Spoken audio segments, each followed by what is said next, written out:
Continuing now with our lead story, a major policy interview with Sarah Palin. As you may know, Iran presents a very dangerous threat to the USA. Sarah Palin is called upon in 2012 to run for president, whether it be in a Republican Party or an independent party. And I'm going to interview then, and I'm going to say, look, Iran is this far away from getting a nuclear weapon, this far away. How are you going to stop them? Let's start considering the sanctions that we should have been applying already, especially in this past year. Let's start looking at cutting off their imports of refined petroleum products. Does that mean a blockade, a naval blockade?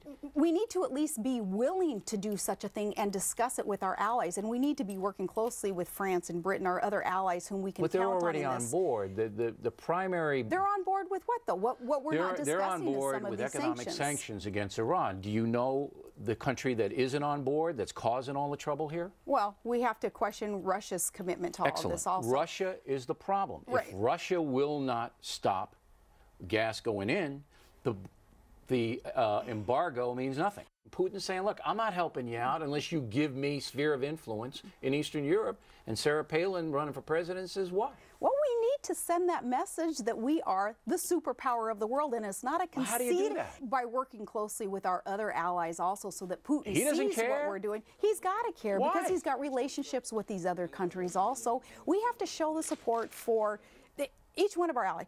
With Israel, we cannot get into Israel, for instance, and say, we're going to tell you whether the Jewish community can expand or not expand within your borders. Instead, what we need to do is tell Israel that we'll go to bat for them, well, what if does you that will. mean, though? Look, say Israel, say Netanyahu calls you up and says, look, I'm bombing them. I'm bombing Iran. They're too close. I'm not going to let it happen. What do you say? You say, go ahead, Netanyahu, go bomb them? What do you say? Oh, my gosh, any kind of war strike is the absolute last option. All right, so you say anybody no, would. But he's saying to you, you guys aren't going to be able to stop them. That's why we cannot let the world get to the place that you're talking about right now. We're already there. No, we're not. We're not quite there yet. There is still hope. But what we have to do is exert the pressure that America can put on our allies and on those who are not so friendly to us across the nation. Obama says he's doing all that. He's bowing to world leaders that I think any other president in our history... Do you mean that literally, the Japanese emperor? I mean that literally. You think Obama's weak abroad? I believe that his approach to diplomacy is not what history has shown us works. What works, in my mind, reading the history books, is what Reagan did. And that was to let the rest of the world know that America can be independent in a sense, and that we have the resources so that we won't be reliant on other countries to feed us and to feed our economy. What Reagan did, I think, was the right thing. He boiled it all down to this. He looked at our enemies around the world, and he said, we win, you lose. That's what I want to see and feel and hear from our new administration, from President Obama. But that's what Bush did, and it got him into all kinds of trouble because the world didn't like the Bush doctrine, unilateral action, okay? He crippled al-Qaeda. Bush crippled al-Qaeda, but in the process got us bogged down in Iraq and got world opinion against the USA. President Bush and his policies kept our homeland safe for those years after 9/11.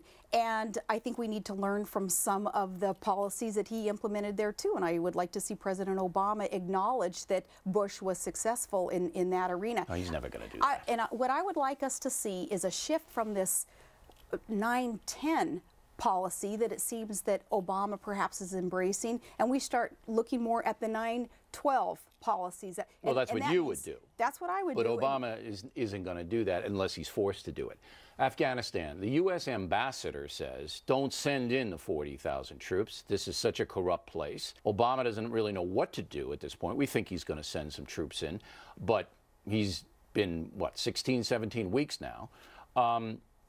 A lot of people think you cannot win in Afghanistan. You cannot impose democracy on that nation. It's going to be tough. It's going to be so tough, but Iraq was tough too. And when that surge strategy was finally implemented, we started to see the victorious steps taken there in Iraq. Let's repeat that in Afghanistan. Granted, conditions are different. Geographical conditions are different in Afghanistan. But Obama asked for, back in March, a new strategy. He tasked McChrystal with coming up with something. McChrystal then found the strategy, and now all these months later, Obama still hasn't been able to make up his mind in terms of our commitment to victory in Afghanistan. Do you think it's possible for victory in Afghanistan? I Is do. it possible? It has to be. We have got to be victorious in Afghanistan, or the terrorist cells are going to grow. And what is Al-Qaeda's goal? What is Al-Qaeda's goal?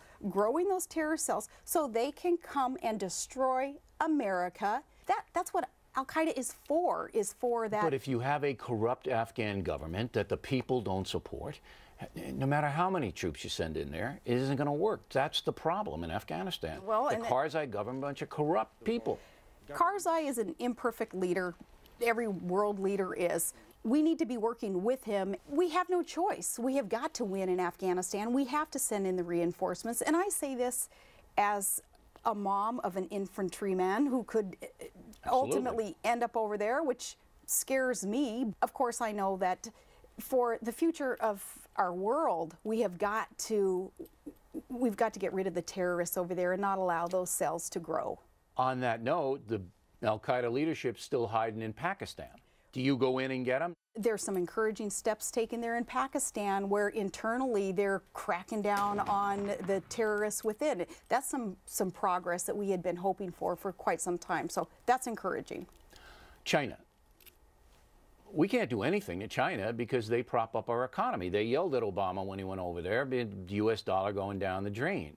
Are you comfortable with China owning $1 trillion with U.S. currency? Are you comfortable with that? I'm not comfortable with U.S. policy today that is allowing China to own so much of America. It's free enterprise. They have the money. They can buy it. With our debt.